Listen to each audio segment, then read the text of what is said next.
Hey, it's your guy Tyrrell back with the interviews. In today's video, we're going to briefly break down how Liverpool came from behind to beat Spurs. But before we do that, don't forget to give our video a thumbs up if you do enjoy it. The bell below does give you daily notifications regarding our organic, unfiltered soccer/footy analysis. And don't forget to subscribe to our channel. But now, let's get to the starting lineups. We look at Liverpool 4-3-3, Mane, Salah, Firmino up front, in midfield, Wijnaldum, Henderson, and Fabinho. Then we move to Spurs, switching to more of a 4-3-3 with Kane up front, Son and Eriksen out in the wider roles, and in midfield, Dele Alli and Sissoko slightly ahead of Harry Winks. So now, let's get to the first half, see how Spurs look to approach the game, and how Liverpool were able to break them down.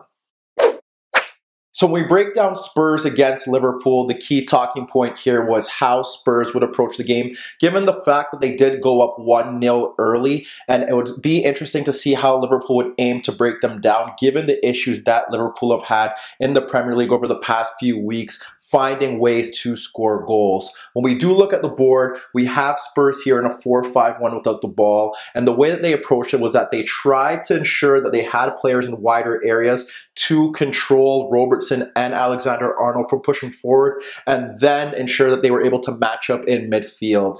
They had Kane dropping off, sitting on Fabinho, which allowed Lovren and allowed Van Dijk time on the ball, and then in the midfield battle, it was kind of set. You had Dele Alli against Henderson, and Wijnaldum was tracked by Sissoko with Winks, ensuring that Firmino couldn't get the ball between the lines. They were very compact, they were very narrow. When the ball was shifted out to the fullbacks, Eriksen and Son were responsible for closing down tightly, and that ensured that the midfield can stay compact, and that there was no space between the lines for Firmino to get onto the ball. And the only time he really did was when he dropped off ahead of the midfield bank and then quickly shot into space in between the center backs to try and get onto the end of a play, which wasn't really successful. Winks did do a good job that when Firmino dropped off into pockets that he blocked off that passing lane, and we didn't see the best out of Firmino here. When we look to the wider players, we often had Sadio Mane drifting narrow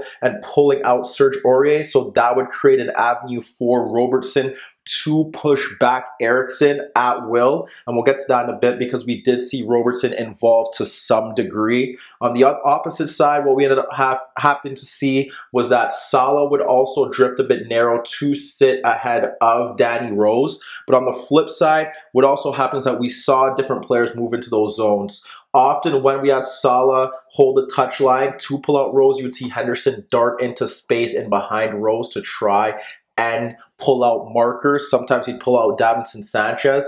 On the flip side, what we would see is that sometimes Alexander-Arnold would hold that space, or Henderson would simply drift out into that wider role, and that would pull Salah a bit more narrow as well. So with Salah pulling Rose narrow and with Mane pulling Aurier narrow, that leaves space for the fullbacks to get onto the ball in those wider areas, and that was obviously an outlet for them as well, because like I said, Wijnaldum's movement was tracked by Sissoko. Ali, for the most part, when Henderson was central, was blocking off that space. When we pushed out into wider areas, they didn't, well, Dele Alli never really tracked him there. And then on the flip side, like I said, you have Alexander-Arnold pushing forward, and even if they have Henderson there, that forces a marker out, and that gives Alexander-Arnold space in a deeper position to deliver those crosses. But that's kind of how they went about their business, and then you could see Spurs try to combat with that by keeping very narrow and looking to shoot out into those wide positions when need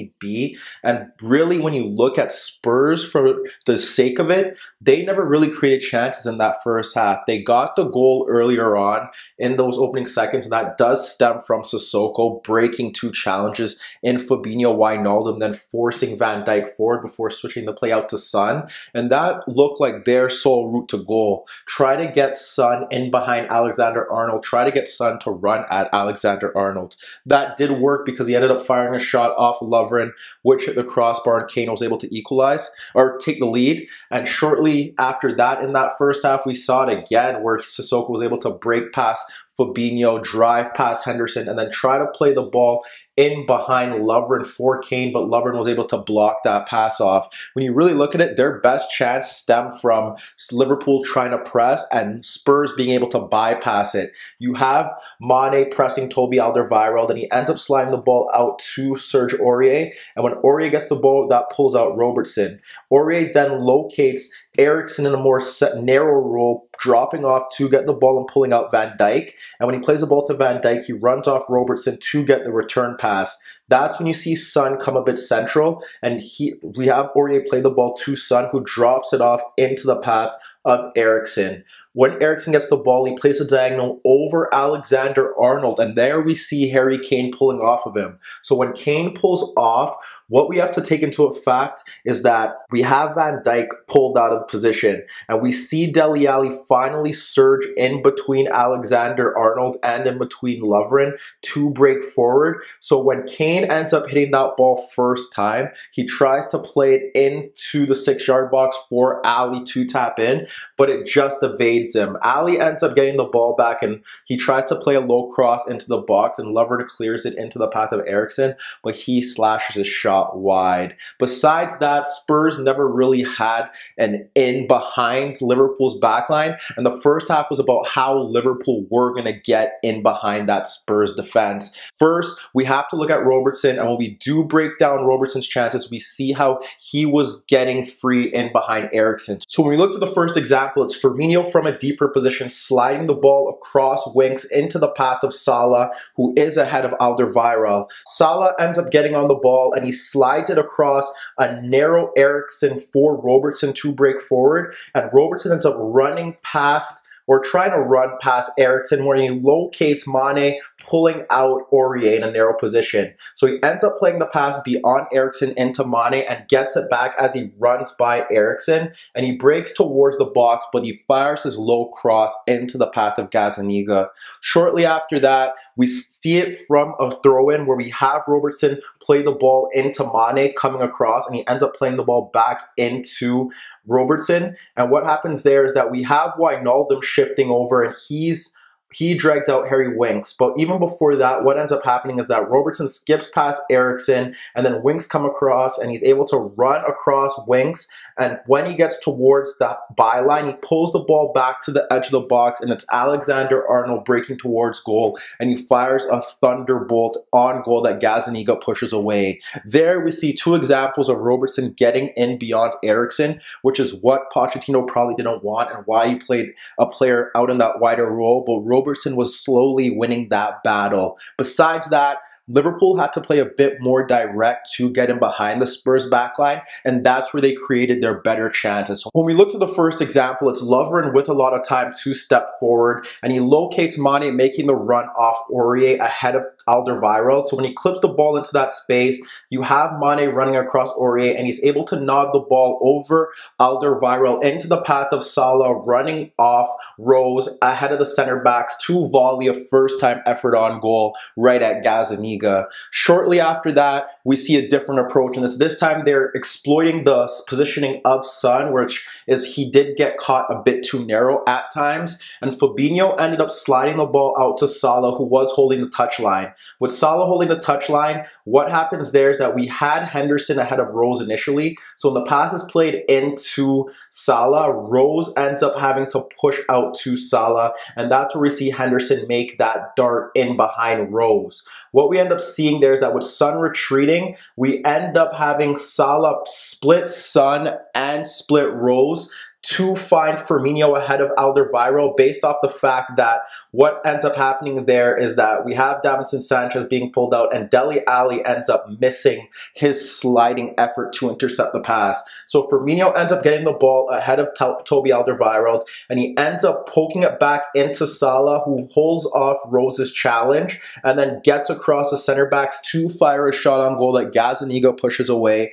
and Firmino's rebound is also saved by the Spurs backup keeper. When we look to the final example, what we end up having here is Fabinho end up locating again Son out of position and very narrow, and he ends up finding Alexander-Arnold. So he plays the ball to Alexander-Arnold, who takes a few touches before Son gets across. And in this example, what we have is Mane in between Aurier and in between Toby Alderweireld, and we have Salah in between Rose and Sanchez. That cross goes over the center backs into the path of Mane, running off Aurier, free on goal, but he nods his effort inches wide of the net. So you're seeing Robertson getting involved, even though Spurs did want to close down the wider areas, and you see Alexander-Arnold get involved as well, and they were integral to what Liverpool were doing in that first half. It was about being more direct, and we saw the variation in movement from the attackers. And even though Firmino wasn't getting involved and he was forced to drop off a bit deeper, Liverpool were still creating the better chances based off Spurs' approach. So when we look to the start of the second half, both sides wasted golden opportunities to get on the scoreboard. Spurs looking to double their lead, Liverpool looking to equalize. When we do look at it, first we have Alexander-Arnold not closed down by Son, clipping a diagonal ball out to Robertson because we have Mane pulling out Aurier narrow. And what happens there is that Robertson's able to get onto the ball, and Eriksen does well to track. But what we have now is that Robertson takes on Eriksen to the byline and clips a ball to the far post for Firmino, peeling off of his marker in Davinson Sanchez and getting ahead of Danny Rose to nod an effort downwards, and Gazaniga was able to push it away. But like I said right there, Spurs' initial approach was to ensure that those diagonal balls weren't able to happen and the fullbacks weren't able to play as Liverpool's main creative source, and there they were almost punished. And then when we look to Spurs' chance, it's Gazaniga with a simple punt into the space between Lovren and Arnold for Son, and that is what Liverpool didn't want. Son breaking at Lovren or running at Alexander-Arnold. That happens. He's able to break free on goal, hold off Lovren and round Alisson, but he fired his shot off the crossbar. And besides that, Spurs never really troubled Liverpool again. Why? When we look at the second half and see how the tempo of the match shifted, one of the reasons why that happened was because Spurs were dropping off a bit deeper. And the key thing here was that now there was no more press on Fabinho, and he became the free man in midfield, and he used that overload to his advantage. Sometimes we'd have Winks step out, but not as often as Kane was in that first half and doing that good job. And that initially led to Spurs' downfall, and it gave Liverpool full control of the game to create better chances. The other issue that Spurs had was that in that second half, Sissoko stopped tracking the runs of Wijnaldum. So Wijnaldum would make a run across of Serge Aurier, and Mane would continue to break into the box as well. So when you have both of those players pulling off into that same space, there's an overload at the far post, and we'll get to that in a second. But even when we look to Liverpool's equalizer, it stems through Fabinho. Fabinho ends up getting the ball and he slides it out to Salah. And when he slides it out to Salah, that means that we have Rose stepping towards him. Henderson instantly drives into that space in behind Rose, and Salah plays the ball back into Fabinho before darting forward and dragging out Rose. What ends up happening now is that Fabinho clips the ball over Son for Henderson, and Henderson delivers a cross into the box that's cleared by Alderweireld, and it ends up falling back into the path of Fabinho, who slides it narrow to Robertson and then gets it back. When he gets it back, we locate Firmino making a run across of Rose, and we have Salah moving central so none of the center backs can shift over. Fabinho now clips the ball over the fence into the path of Firmino, but Rose shoves him off a bit so he falls, but Rose doesn't clear the lines, and it ends up falling into the path of Henderson, who didn't shift his positioning following that initial dart behind Rose, and he's able to fire his shot into the ground past the keeper. But like I said, in the first half, that would never happen if Kane stuck onto Fabinho, which he didn't do in the second half. When we look to more examples of Fabinho's dominance in that second half, we see Fabinho receiving a square pass from Robertson and locating that there's no press on him. So we see Salah making that run across Rose, in between Rose and Alderweireld. So when he clips the ball over the top, Rose does well to track it. So when Salah is looking to make contact with the ball, he ends up scuffing his shot. But just like that, again, it places Salah in a key zone, and that's the biggest problem, that no one is stepping out to Fabinho. Shortly after that, we see an example of how